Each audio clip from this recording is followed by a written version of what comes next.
Halo, gue Clara dari Livepal. Kali ini gue akan jawab pertanyaan yang masuk di DM Instagram Livepal. Pertanyaannya adalah, Min mau tanya dong, ini kan banyak yang bilang asuransi itu suka tipu-tipu, ngambur-ngamburin uang, gak berguna dan semacamnya. Bener gak sih?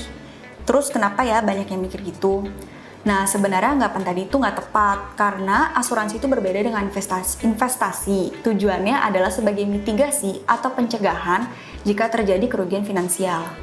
Nah, tapi masih ada nasabah yang merasa dirugikan dengan asuransi karena kurang paham dengan manfaat dan resiko dari produk yang dipilih. Faktanya ada 4 hal yang menyebabkan nasabah merasa dirugikan oleh asuransi. Pertama adalah klaim ditolak. Nah, untuk poin ini tuh menjadi alasan utama banyak nasabah yang merasa dirugikan oleh asuransi. Contoh kasus, ada nasabah yang mengajukan klaim asuransi jiwa karena suaminya meninggal dunia akibat kecelakaan. Nah, tapi polis asuransi yang dipilih tidak menanggung resiko meninggal dunia akibat kecelakaan, hanya menanggung karena sakit aja. Nah, akhirnya klaimnya pun ditolak. Hal-hal seperti ini yang perlu kamu perhatikan.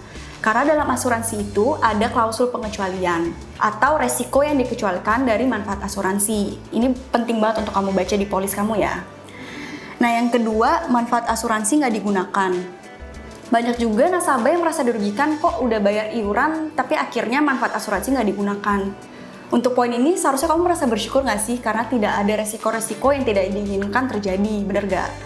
Tapi buat kamu yang menginginkan manfaat premi yang sudah dibayarkan kembali jika tidak ada klaim, kamu bisa beli asuransi yang memberikan manfaat pengembalian premi. Tapi biasa preminya lebih mahal. Nah, yang ketiga, mitos asuransi itu merugikan. Banyak juga yang beranggapan kalau asuransi secara general itu merugikan, padahal yang dimaksud adalah asuransi unit link atau asuransi plus investasi sekaligus. Banyak nasabah merasa rugi kok sudah bayar premi mahal tapi imbal hasilnya tidak sesuai dengan yang dijanjikan. Nah, ini tuh karena ada oknum agen yang kurang jelas menjelaskan dari resiko produk. Lantas untuk menjawab sebenarnya apakah asuransi unit link itu menguntungkan? Jawabannya tergantung. Kalau kamu tahu dan paham betul soal manfaat dan risiko produk, maka tidak merugikan karena bisa kamu sesuaikan dengan perencanaan keuangan kamu saat ini.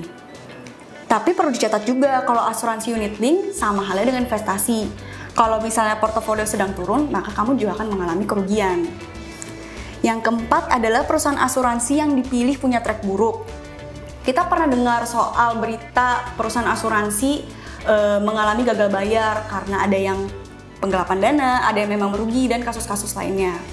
Karena itu penting banget untuk kamu cek apakah keuangan perusahaan yang kamu pilih itu sudah memenuhi ketentuan dari POJK atau belum. Tapi buat perusahaan-perusahaan yang sudah ternama, sebenarnya kamu nggak perlu terlalu khawatir karena biasa kesehatan keuangan perusahaannya sudah lebih terjamin.